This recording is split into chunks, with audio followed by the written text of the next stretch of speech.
Assalamualaikum warahmatullahi wabarakatuh. Selamat pagi, salam sejahtera bagi kita semua. Yang kami hormati, Ibu Rizky Wahyu Hidayati, MKEP, selaku dosen pengampu mata kuliah komunikasi dasar, dan tentunya teman-teman yang saya banggakan. Dalam video ini, kami kelompok 1 akan menampilkan video praktikum komunikasi perawat dengan kelompok atau masyarakat. Dan berikut ini adalah pembagian tugas dari kelompok 1.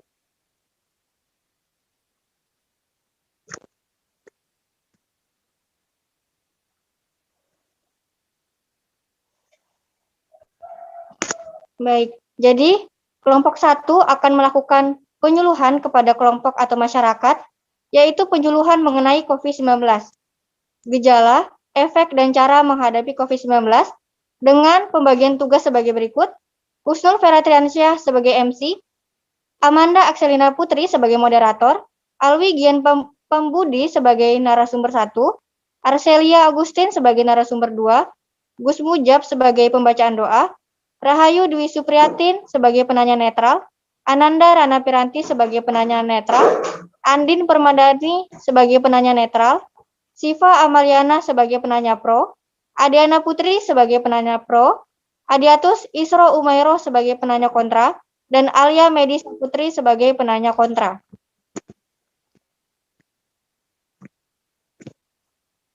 Baik, selanjutnya izinkan kami untuk melakukan praktikum komunikasi perawat dengan kelompok atau masyarakat. Assalamualaikum warahmatullahi wabarakatuh. Selamat pagi Bapak dan selamat pagi Ibu. Selamat pagi. Baik. Salam sejahtera bagi kita semua. Shalom, Om Swastiastu, Namo Buddhaya, salam kebajikan. Yang saya hormati dan yang saya banggakan, tentunya Bapak dan Ibu yang menyempatkan hadir dalam acara kegiatan penyuluhan pada hari ini. Puji syukur marilah selalu kita panjatkan kehadirat Allah Subhanahu wa Ta'ala atas limpahan rahmat sehingga kita dapat berkumpul dalam ruangan ini dan melaksanakan kegiatan penyuluhan mengenai COVID-19 dalam keadaan sehat pada pagi hari ini. Salawat serta salam mudah-mudahan selalu kita haturkan kepada junjungan kita Nabi Muhammad SAW yang telah menuntun kita ke jalan yang benar, aman, serta barokah. Terlebih dahulu, izinkan saya memperkenalkan diri. Nama saya Husnul Feratriansyah. Di sini saya selaku Master of Ceremony yang akan memandu kegiatan penyuluhan mengenai COVID-19 pada pagi hari ini. Baik, selanjutnya saya akan membacakan susunan acara kegiatan penyuluhan pada pagi hari ini. Yang pertama, pembukaan. Kedua, pembacaan doa. Ketiga, penyampaian materi mengenai definisi, sejarah, efek, dan gejala. Yang keempat, penyampaian materi kedua tentang cara menghadapi COVID-19. Yang keenam, sesi diskusi atau tanya jawab. Dan yang ketujuh, penutup. Baik, Bapak-Bapak dan Ibu-Ibu, langsung saja kita memasuki acara yang pertama, yaitu pembukaan. Marilah sama-sama kita buka acara ini dengan mengucapkan basmalah. Bismillahirrahmanirrahim. Baik, selanjutnya kita memasuki acara kedua, yaitu pembacaan doa. Kepada panitia yang bertugas, waktu dan tempat saya persilahkan. Assalamualaikum warahmatullahi wabarakatuh. Bapak Ibu sekalian, izinkan perkenalkan diri. Saya Gus Mujab yang akan membacakan doa pada kegiatan hari ini. Bismillahirrahmanirrahim. Alhamdulillahirabbil alamin wassalatu wassalamu ala asyrofil anbiya'i wal mursalin wa ala alihi wa ashabihi ajmain amma ba'du. Asyhadu an la ilaha illallah wahdahu la syarikalah wa asyhadu anna Muhammadan abduhu wa rasuluh. Allahumma shalli ala Muhammad wa ala ali Muhammad kama shallaita ala Ibrahim wa ala ali Ibrahim wa barik ala Muhammad wa ala ali Muhammad kama barakta ala Ibrahim wa ala ali Ibrahim innaka Hamidum Majid. Ya Allah, ya Rahman kami, Engkau yang Maha Pengampun atas segala dosa. Ampunilah dosa kami, dosa orang tua kami, dosa para pemimpin kami, dosa para pejuang dan dosa para pendahulu kami. Tempatkanlah kami dan mereka semua ini dalam lindungan rahmat dan ampunan-Mu. Engkau yang maha mengabulkan. Perkenankanlah doa dan permohonan kami, ya Allah. Rabbana atina fid dunya hasanah wa fil akhirati hasanah wa qina adzabannar. Subhana rabbika rabbil izzati amma yasifun wa salamun alal mursalin walhamdulillahi rabbil alamin. Amin ya rabbal alamin. Wassalamualaikum warahmatullahi wabarakatuh.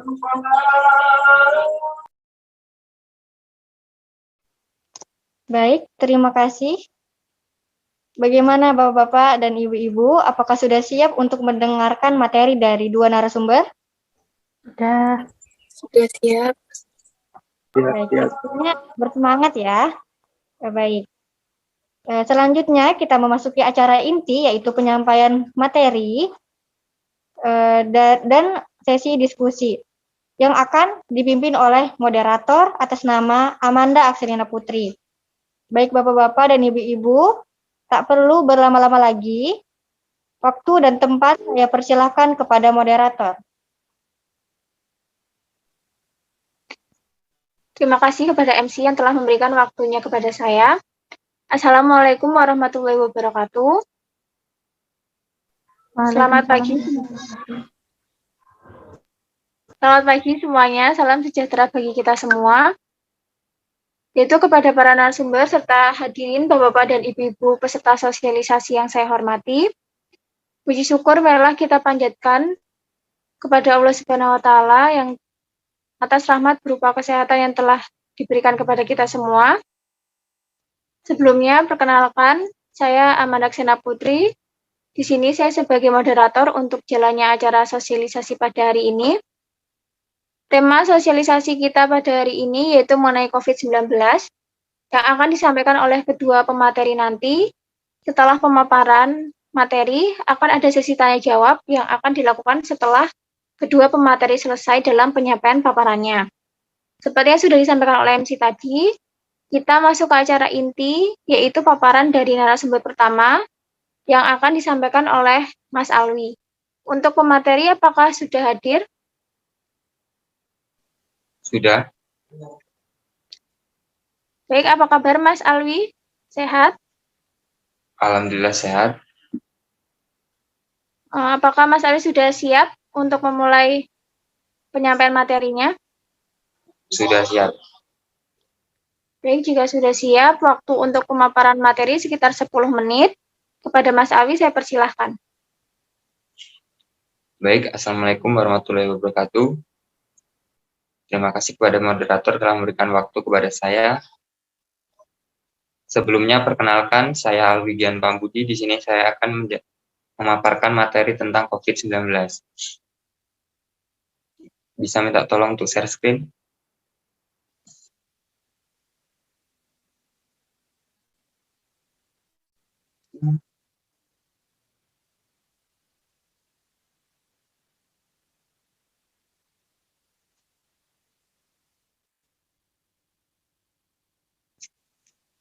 Baik, di sini saya akan memaparkan tentang definisi, sejarah, gejala, dan efeknya. Saya mulai dari definisi. COVID adalah penyakit infeksi yang disebabkan oleh coronavirus COVID-19. Kata CO diambil dari corona, V yaitu virus, dan D yaitu disease atau penyakit. Atau 2019 NCOV yaitu sebutan dari penyakit ini. Selanjutnya. Virus COVID-19 adalah virus baru yang terkait dengan keluarga virus yang sama dengan Severe Acute Respiratory Syndrome atau SARS, dan baru yang kemudian diberi nama SARS-CoV-2 atau Severe Acute Respiratory Syndrome Coronavirus 2. Virus ini berasal dari famili yang sama dengan virus penyebab SARS dan MERS. Meskipun berasal dari famili yang sama, namun SARS-CoV-2 lebih menular dibandingkan dengan SARS-CoV dan MERS-CoV. Proses penularan yang cepat membuat WHO menetapkan COVID-19 sebagai kedaruratan kesehatan masyarakat yang meresahkan dunia, atau Public Health Emergency of International Concern atau PHEIC pada tanggal 30 Januari 2020. Selanjutnya, sejarah COVID-19. Virus corona atau saat ini sering disebut dengan coronavirus disease 2019 atau COVID-19 merupakan salah satu virus mematikan yang paling cepat menyebar di sepanjang sejarah dunia. Virus ini pertama kali ditemukan pada bulan Desember 2019 dengan kasus pneumonia di Wuhan, Cina. COVID-19 mulanya diperkirakan muncul karena adanya usaha persekutuan dari pihak-pihak tertentu untuk suatu kepentingan kepentingan dalam tatanan dunia. Namun semua itu dibantah oleh World Health Organization atau WHO pada jumpa pers 24 Maret 2020 di Jenewa yang menjelaskan bahwa COVID-19 berasal dari pasar basa yang merupakan pasar hewan di kota Wuhan dan diduga berasal dari hewan kelelawar, bukan suatu hal yang dibuat-buat dari suatu laboratorium manapun. Virus ini ditetapkan sebagai pandemi global oleh WHO pada 11 Maret 2020. COVID-19 muncul pertama kali di Indonesia pada 2 Maret 2020 dengan kasus seorang warga dari Jawa Barat yang diduga setelah melakukan kontak langsung dengan orang Jepang, dan dari sinilah awal munculnya COVID-19 yang kemudian dengan cepat menyebar ke seluruh wilayah Indonesia, sehingga sangat berdampak dan mempengaruhi seluruh aspek kehidupan penduduk Indonesia. Selanjutnya, sebelum ke dampak, saya akan menjelaskan tentang gejala dari COVID-19. Gejala COVID-19 terdiri dari batuk kering, demam, lemah letih, lesu, nyeri kepala, mual, kedinginan, hidung tersumbat, sakit tenggorokan, indera penciuman menurun, sesak napas, kehilangan nafsu makan, nyeri dada, gelisah, gangguan tidur, dan kesadaran menurun. Selanjutnya adalah dampak dari COVID-19. Dampak COVID-19 terdiri dari dua aspek, yaitu kesehatan dan ekonomi. Dari segi kesehatan, satu, organ rusak. Berapa jenis organ yang mengalami kerusakan setelah tubuh terinfeksi virus corona adalah jantung, paru-paru, dan otak. COVID-19 dapat mengganggu kondisi otot jantung sehingga risiko serangan jantung dan penyakit jantung lainnya pun meningkat. Kedua, gangguan pada pembuluh darah. Virus corona menyebabkan pembuluh darah menjadi lebih mudah mengumpal, artinya risiko stroke dan serangan jantung meningkat. COVID-19 juga menyebabkan pembuluh darah bocor. Jika hal itu terjadi, fungsi liver dan ginjal akan terganggu sehingga kondisi kesehatan Anda pun terancam. Ketiga, kelelahan jangka panjang. Tidak hanya itu, mood atau perasaan Anda pun bisa terganggu. Kondisi itu terjadi akibat perawatan COVID-19 yang cukup berbeda dari perawatan penyakit lain. Pasien terinfeksi virus corona perlu melakukan isolasi mandiri. Untuk kasus yang lebih parah, pasien COVID-19 membutuhkan ventilator dan perawatan ICU. Dampak COVID-19 dalam ekonomi. 1. Beberapa masyarakat yang kesulitan bahkan kehilangan mata pencahariannya untuk memenuhi kebutuhan hidup sehari-hari, terutama yang pada dasarnya menggantungkan hidupnya baik itu dari berjualan asongan, dari mengojek, bahkan nelayan. Tidak terkecuali karyawan atau pekerja swasta yang langsung memberikan dampak negatif atas pendapatan mereka, sehingga masyarakat tidak bisa memenuhi kehidupan mereka sehari-hari, khususnya yang memiliki sanak keluarga. Tentunya akan merasa kebingungan dengan cara apa yang bisa mereka tempuh guna bisa memenuhi kehidupan mereka sehari-hari. Yang kedua, lumpuhnya berbagai akses jalan raya di beberapa kota yang mengalami zona merah. 3. Penerapan social distancing dalam menerapkan kebijakan untuk pencegahan penyebaran COVID-19.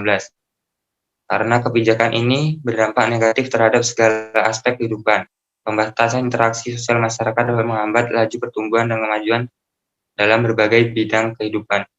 Namun tidak ada pilihan lain, karena cara ini adalah yang paling efektif. Keempat, adalah pendidikan dipindahkan menjadi pembelajaran daring. Seluruh pendidikan juga dipindahkan menjadi belajar di rumah melalui pembelajaran daring. Namun tidak menutup kemungkinan Hal tersebut menimbulkan kesulitan yang baru karena tidak semua para pelajar notabene memiliki gadget untuk mengikuti pembelajaran daring, sehingga mereka terpaksa tidak mengikuti pembelajaran daring tersebut selama waktu yang tidak tentu. 5. Berkurangnya pasokan tenaga kerja.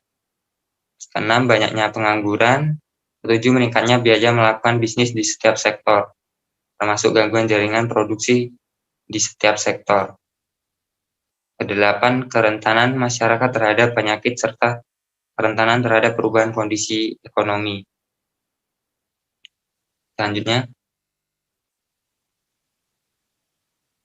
Selanjutnya, cara penularan.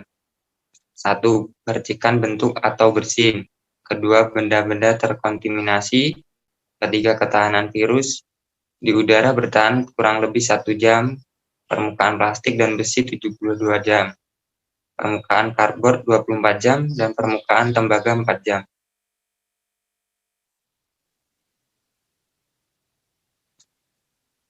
Baik, itu dia dari definisi sejarah, gejala, dan efek dari COVID-19.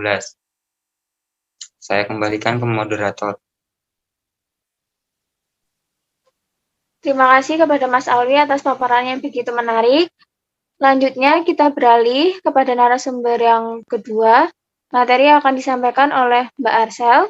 Mbak Arsel, apakah sudah bergabung? Baik, sudah.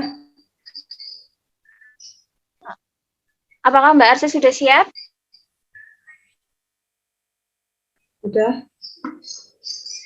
Baik, jika sudah siap, untuk waktu sama Mbak, kami berikan sekitar 10 menit. Kepada Mbak Arsel, saya persilahkan. Baik, terima kasih. Sebelumnya, perkenalkan nama saya Selyani. Di sini saya memaparkan materi tentang cara menghadapi COVID-19. Cara menghadapi COVID-19 yaitu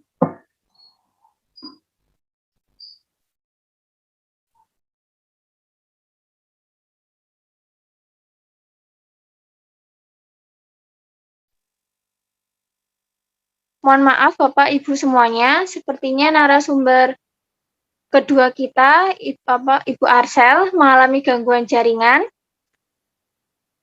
Jadi selama menunggu, bagi Bapak-Bapak dan Ibu-Ibu semuanya mempunyai pertanyaan kepada narasumber pertama, yaitu Mas Alwi, silahkan diajukan.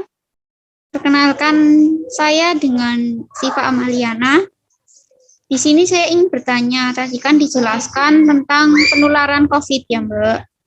Nah, apakah COVID itu bisa tertular atau terkena pada binatang?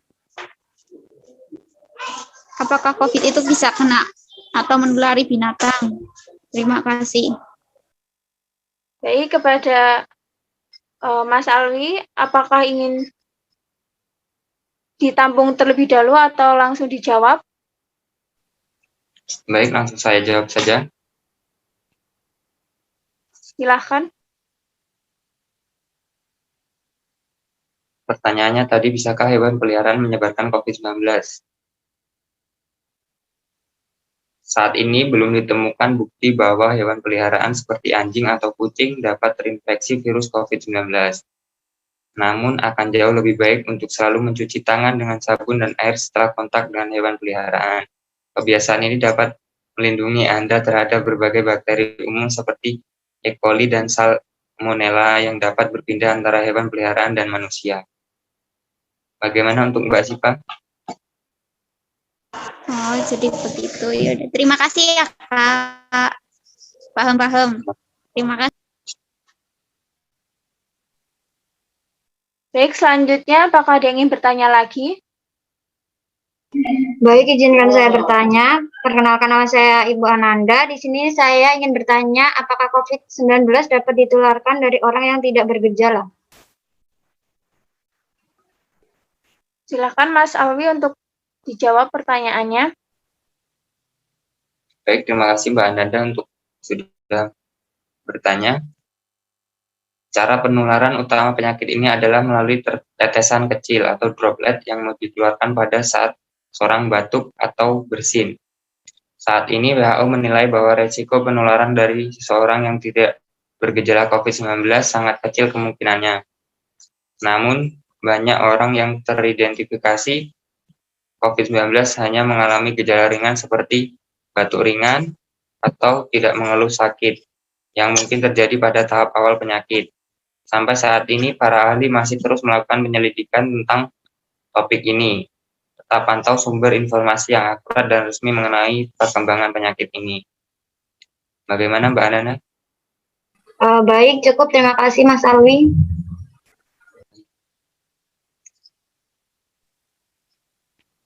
Baik, masih ada lagi untuk pertanyaannya.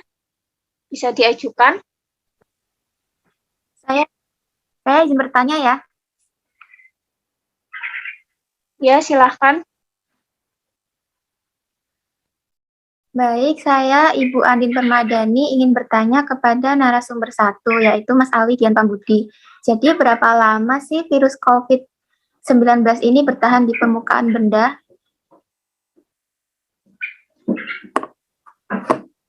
Silahkan Mas Alwi untuk dijawab.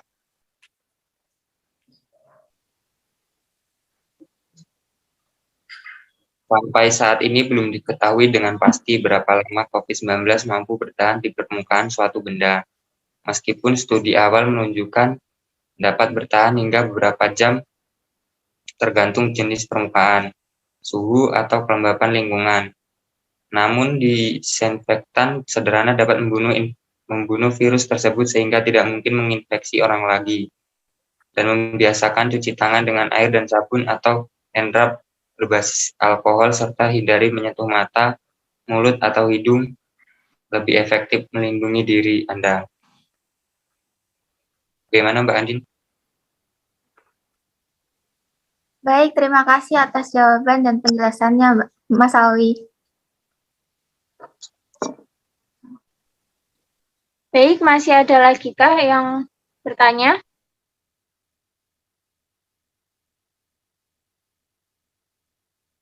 Jika tidak, untuk pemateri yang kedua, Mbak Arcel, apakah sudah hadir kembali?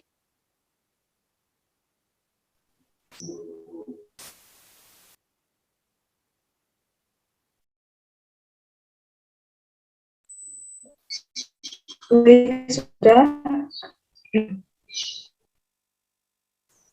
Baik, Mbak Arcel sudah siap ya untuk memaparkan materinya? Ya, Waktunya 10 menit ya, Mbak. Saya persilahkan. baik. Di sini saya akan menyampaikan materi tentang cara menghadapi COVID-19.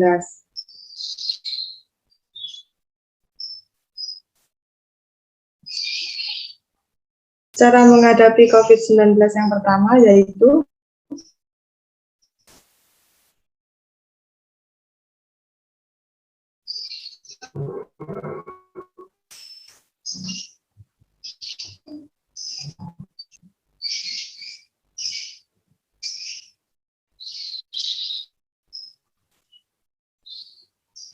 baik, cara menghadapi COVID-19 yang pertama yaitu dengan menjaga. Yang kedua yaitu minum suplemen vitamin. Vitaminnya seperti vitamin C, vitamin D, zinc, dan ekstra echinacea purpurea. Yang ketiga yaitu pantau gejala secara berkala. Dan yang keempat menjaga kebersihan.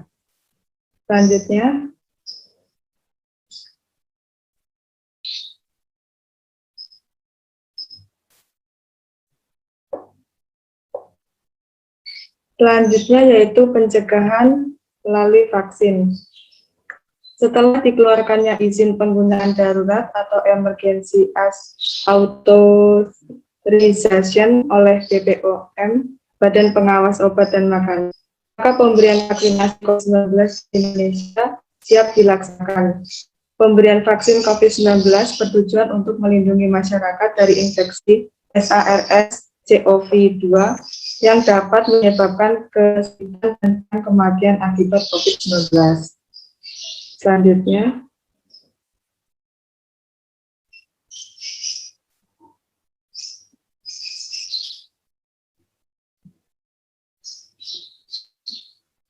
Yang selanjutnya yaitu penerapan 5M. Gerakan 5M ini terdiri dari pemakaian masker, mencuci tangan, menjaga jarak, menghindari kerumunan, dan mengurangi mobilitas. Meski kita merasa bahwa kita sehat dan tidak merasakan gejala COVID-19, belum tentu kita pulang ke rumah dengan keadaan yang masih sama. Oleh karena itu, lebih baik tetap berada di rumah dan jauhi keramaian agar kita tidak terpapar COVID-19 yang tersebar di luar sana. Sekian materi dari saya kembalikan kepada moderator. Baik, terima kasih kepada Mbak Arsel atas pemaparan materi yang luar biasa. Alhamdulillah sesi paparan dari kedua narasumber mengenai COVID-19 telah selesai dan sudah kita dengarkan bersama-sama. Acara selanjutnya yaitu sesi tanya jawab untuk materi yang kedua.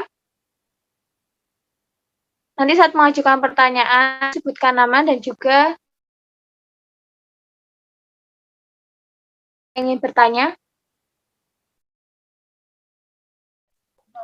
Saya izin bertanya. Ya, silahkan Mbak Adiana. Perkenalkan, nama saya Ibu Adiana Putri, NPM 2122-01006. Izin bertanya kepada Mbak Arsel mengenai berapa lama waktu yang diperlukan sejak tertular atau terinfeksi hingga munculnya gejala penyakit infeksi COVID-19 ini. Baik, untuk Baik, Mbak Bu Arsel, Adiana. apakah ingin dijawab langsung atau ditampung terlebih dahulu? Baik, saya jawab langsung. Baik, silahkan. Baik, Bu Adiana. Waktu yang diperlukan sejak tertular atau terinfeksi hingga muncul gejala disebut dengan masa inkubasi. Saat ini, masa inkubasi COVID-19 diperkirakan antara 1-14 hari. Dan perkiraan ini dapat berubah sesuai perkembangan kasus, Bu. Mana, Bu Dea? Baik, terima kasih atas jawabannya Mbak Arsel. Baik, Bu. Selanjutnya, untuk pertanyaan berikutnya, silahkan. Mohon izin bertanya. Silahkan. Nama saya Rahayu. Saya izin bertanya. Kemarin kakak saya baru 2 minggu ini habis positif dari COVID dan 2 hari yang lalu itu sudah dinyatakan negatif. Apakah sudah dibolehkan untuk vaksin? Terima kasih sebelumnya.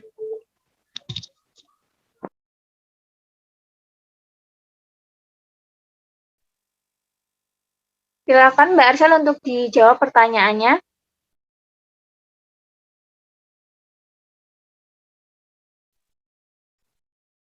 Baik. Lebih baik menunggu 3 bulan setelah dinyatakan negatif baru lakukan vaksinasi, Bu Rahayu. Bagaimana?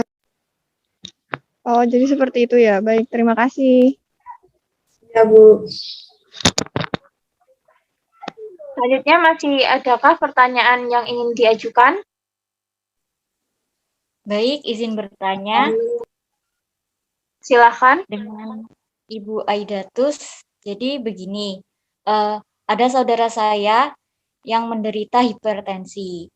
Jadi tidak boleh untuk divaksin.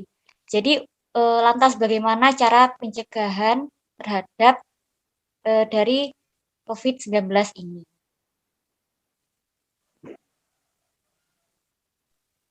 Silakan Mbak Arsel untuk menjawab. Baik. Cara pencegahan bagi mereka yang mempunyai riwayat hipertensi bisa dengan menjaga pola makan, minum suplemen vitamin, pantau gejala secara berkala, dan menjaga kebersihan, salah satunya yaitu menerapkan 5M. 5M yaitu memakai masker, mencuci tangan, menjaga jarak, menghindari kerumunan, dan mengurangi mobilitas, Bu. Bagaimana, Bu?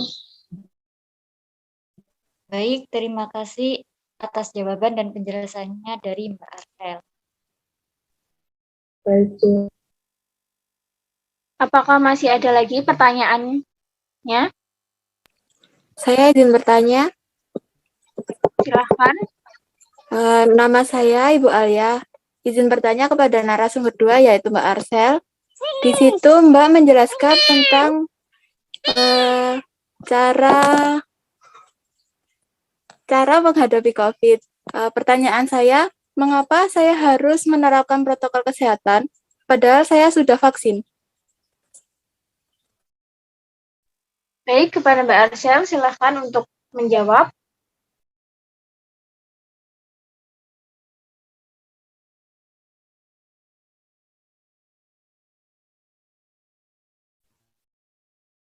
Baik, walau tidak terjadi, tetapi masih ada orang yang luar biasa meskipun telah divaksinasi. Tetapi, gejala COVID-19 pada orang yang sudah divaksinasi umumnya ringan.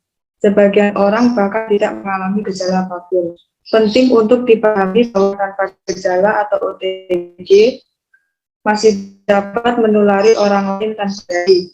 Oleh karena itu, kita harus tetap menggunakan masker, menjaga jarak aman, dan tadi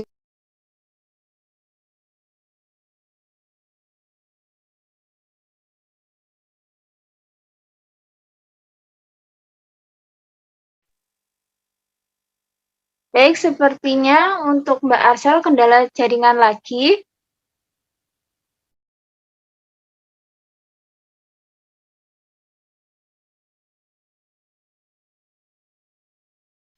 Apakah tadi pertanyaannya sudah terjawab dengan baik, Bapak-bapak dan Ibu-ibu semuanya?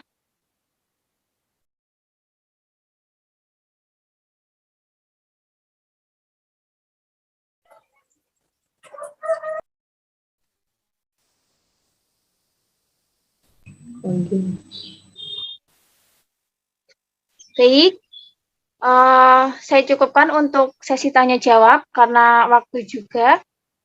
Hadirin sekaliannya, demikianlah acara sosialisasi mengenai COVID-19 pada hari ini. Semoga dengan adanya sosialisasi ini bisa menambah pengetahuan serta wawasan kita terhadap wabah penyakit COVID-19. Akhir kata, saya mohon maaf jika terdapat kekurangan selama saya memandu jalannya sosialisasi hari ini. Dan juga terima kasih kepada para pemateri dan juga bapak-bapak dan ibu-ibu yang telah berpartisipasi dalam sosialisasi kali ini. Selanjutnya saya akan kembalikan lagi kepada MC. Wassalamualaikum warahmatullahi wabarakatuh.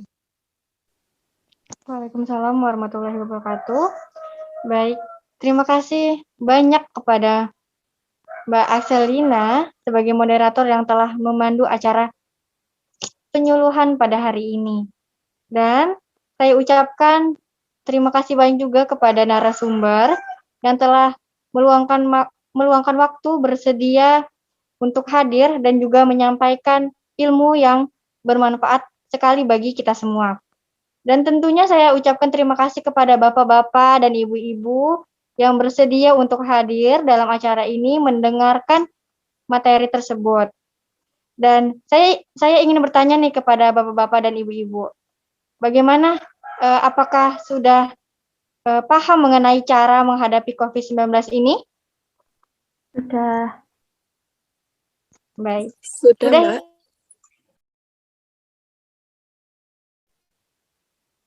Mbak. Baik. Yang saya ingin tanyakan kembali, bagaimana? Apa Bapak dan Ibu masih ragu untuk vaksin?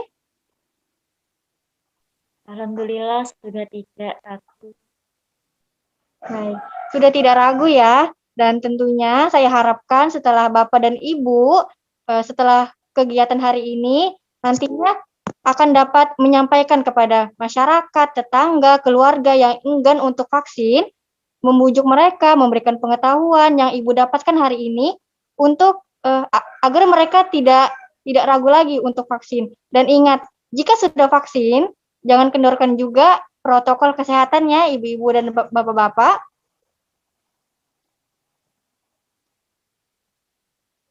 Siap. Baik. Acara selanjutnya yaitu acara penutup. Dengan rasa syukur, alhamdulillah kita sudah di penghujung acara. Marilah sama-sama kita ucapkan hamdalah. Alhamdulillahirabbil alamin. Saya sebagai MC dan mewakili seluruh panitia dalam acara penyuluhan mengenai COVID ini. Mohon maaf jika terdapat kesalahan dalam keberlangsungan acara ini. Akhir kata saya ucapkan wassalamualaikum warahmatullahi wabarakatuh dan selamat